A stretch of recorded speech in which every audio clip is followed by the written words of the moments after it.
É muito diferente. Eu ia perguntar se tem casos de estudiosos que desapareceram. Casos de estudiosos? Assim, curiosos, por assim dizer, como você e tal, que começaram a descobrir coisa demais. E essas pessoas teriam desaparecido? Ou recebido algum tipo de punição, ou cala-boca, ou algo do tipo. Infelizmente tem. Mas, assim, esses casos todos são mal explicados.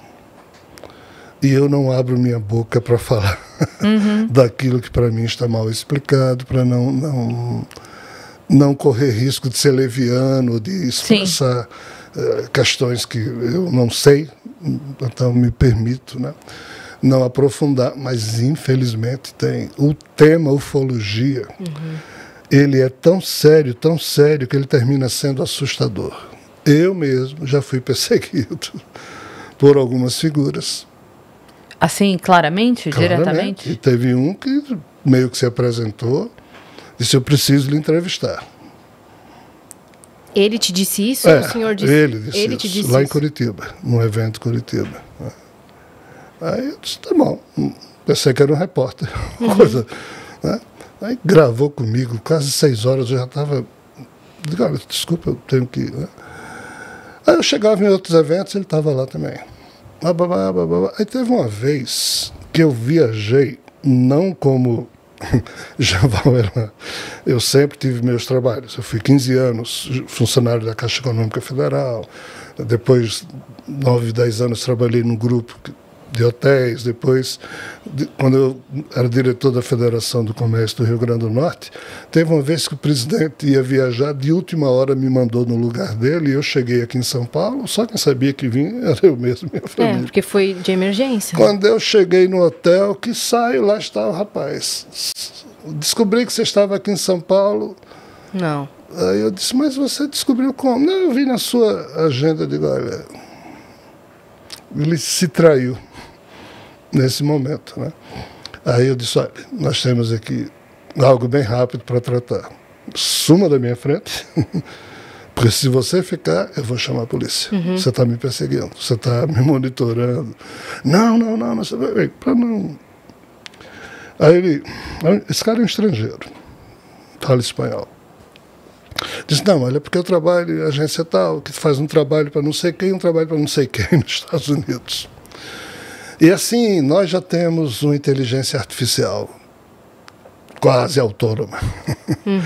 E para a nossa inteligência artificial quase autônoma, que teria todos os livros de escritores da Terra, nós perguntamos uma vez e eles disseram que o que você escreve não é humano. Por isso que eu estou ali. Entendi. Porque para nós, para nossa instituição, o que você escreve não é possível ser produzido por uma cabeça humana. Então a gente queria saber suas fontes. Entendi. Eu mesmo digo quais são as fontes nos livros que eu escrevo. Mas assim, eu também digo, eu não tenho a menor noção se está correto. Nas palestras que eu faço, eu também digo isso. Então não tenho nada a dizer para você: para de me encher o saco, para de me perseguir, porque eu não tenho nenhum segredo, eu não estou a serviço de nada, eu sou só alguém que busca.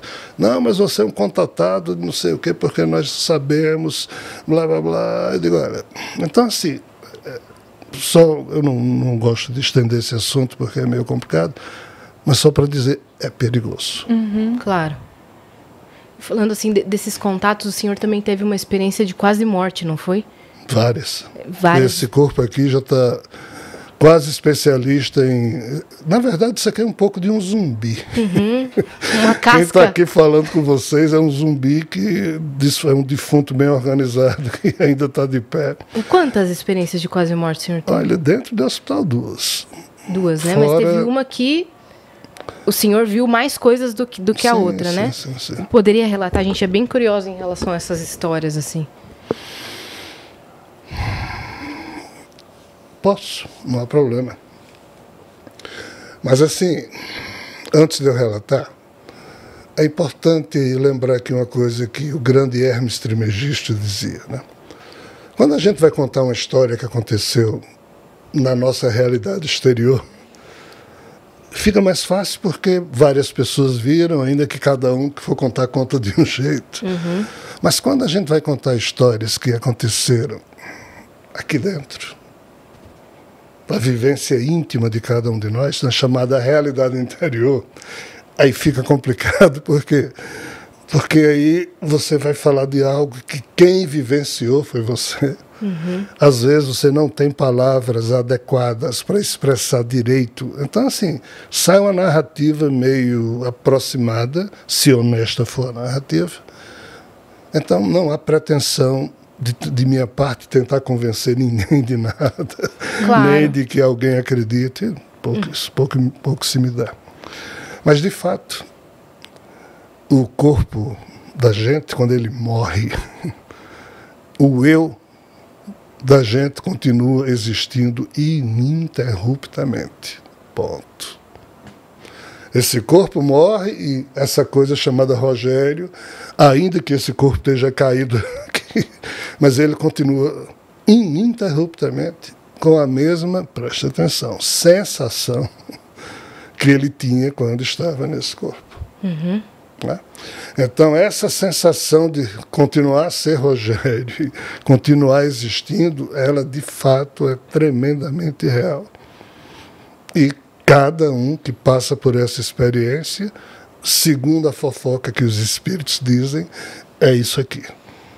O que implica dizer que nós humanos deveríamos cuidar muito das sensações que a gente carrega em nós, ou que a gente poderia produzir por nosso próprio esforço e querer em cada instante da vida, porque a morte, quando chega para esse corpo, mata o corpo, mas não mata o seu eu. Ele continua a existir. Ponto. Essa é a primeira lição que eu tiro do que eu passei.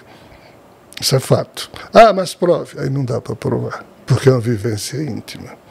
E no meu caso, nas descrições de experiências de quase morte, né, que vários médicos e cientistas famosos têm vários livros a respeito disso, né, eles dizem que quando acontece isso, eles continuam se sentindo existindo, vem um túnel, no final do túnel uma luz e de repente eles se veem em algum lugar. Então, no que aconteceu comigo, não teve túnel, nem teve luz. Eu já me senti num lugar em que a sensação de pertencer àquilo ali era tão enfeitiçadora, desculpe a expressão que não existe, era tão forte. Magnética. Eu disse, cara, que assim, o filme da consciência passou me lembrando dos meus afetos, minha família. Você vê todo mundo que você ama aqui. Isso aconteceu mesmo. Sim. Mas ainda assim, você não quer sair daquele lugar. Esse aparente confronto entre você se lembrar de todo mundo que você ama e querer ficar ali, também é uma segunda coisa que eu coloco nessa minha narrativa como sendo algo que a gente deveria prestar atenção. E, de fato, eu não queria voltar. Por mais que eu ame profundamente meus afetos e minha vida, não tenho nada a reclamar. Mas aí um grupo de amigos espirituais, cara pálido, tem que voltar. Não queira não. Aí foram me trazendo e eu não, pedindo. Queria ficar lá. Aí, de repente, eu escuto uma vozinha de uma enfermeira lá no hospital em Petrolina, chamado, acho que era Bruna o nome dela, dizendo, seu Rogério, acorda, seu Rogério, acorda, seu Rogério, o senhor está rindo de quê? Porque ela disse, porque eu estava rindo da sensação que eu estava sentindo, o que implica dizer que a sensação da morte para mim foi a melhor sensação que eu já senti na vida, que parece ser um paradoxo, mas não é. É porque eu treinei e treino bastante. O mental que eu inventei para mim mesmo, que é minha yoga do cotidiano, é algo que me levou até esse momento e eu pude presenciar por mim mesmo que, de fato, a sensação que o ser humano sente define como ele, entre aspas, pelo menos entra no chamado mundo espiritual. Então, comigo aconteceu assim. E os médicos trouxeram de novo com aqueles choques, blá, blá, blá, blá, blá, blá, mas foi comunicada os familiares, meu Rodrigo estava lá, meu filho, morreu. Depois voltou, depois morreu de novo.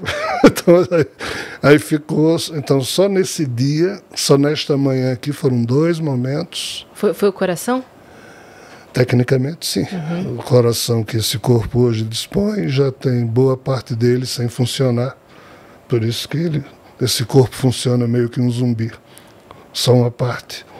Então, às vezes eu estou dando palestra, 3, 4 horas de palestra, aí cadê o sangue no cérebro para continuar? Eu digo, isso vai dar um vexame daqui a pouco. Nos 2 momentos você sentiu a mesma coisa? Não. O outro foi um pouco mais...